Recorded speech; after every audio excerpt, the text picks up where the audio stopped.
Hello friends, now we are going to study suspension insulator.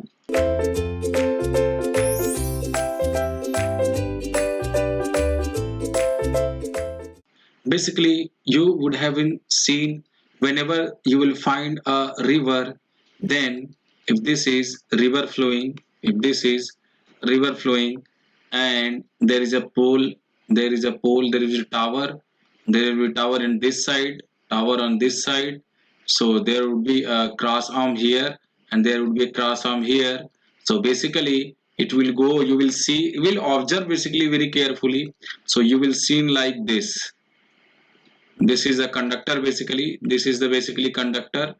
So here you would have seen this type of insulator, basically this type of insulator, basically because here it will be insulator in between the tower and this. So there we will find the disc, the combination of disc suspended is called as suspension insulator, basically. So suspension insulator is nothing but it is suspended and a group of disc. It is also called as string insulator. It is also called as string insulator. So now if we will observe this string insulator or suspension insulator, if let us assume this is 400 kV transmission line and it could be anything, 33 kV, 22 kV, and this is the ground, zero voltage, so it will also be zero voltage. So there is a difference between voltage between these 2 points across this insulator. So what will happen, a leakage current will flow, a leakage current will flow like this. I can say this as leakage current, I leakage current. So leakage current will flow and this is represented by Ig. Now what will happen, if the leakage current will flow, you know that current always flow from high potential to low potential. So if this is, let us assume this is 400 kV, so this would be less than 400 kV and this would be less than this and this would be less than this, basically. So what will basically happen, you will see this is a disc made of insulator. So this will behave like a capacitor, you can see clearly. This also will behave like a capacitor, this also behave like a capacitor because we know that C is equal to epsilon A upon D. When we apply the voltage between them, then it will behave like a capacitor. So C is equal to epsilon A into D. So the insulator used will be same, that is in epsilon A by D, and having the same value C, C and C. You can see clearly from here. But when you will observe here, you can observe one more thing, this is zero voltage, this is zero voltage, basically. So if you will see, air is also used as dielectric material. So this potential and this potential are different, so what voltage difference between them, and air will work as a dielectric material. So there would form a capacitor like this, there would form a capacitor like this, and this is called as CS. And same, this is called as CS because we know that CS is equal to also epsilon A by D. Basically epsilon A is nothing but area and D is the length between them. So now CS is equal to epsilon A upon D. So when we represent the capacitor model, this suspension insulator, it would look like.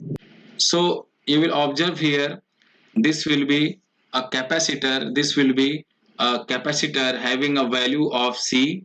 Same, this will be a disk number 2 capacitor C, and this will be disk number 3, that is capacitor C, and this will be your transmission line.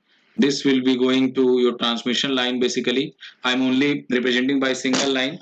And also you will observe, also when you will observe, you will find CS, you will find CS between them, this is CS, and you will find this between them, that is CS.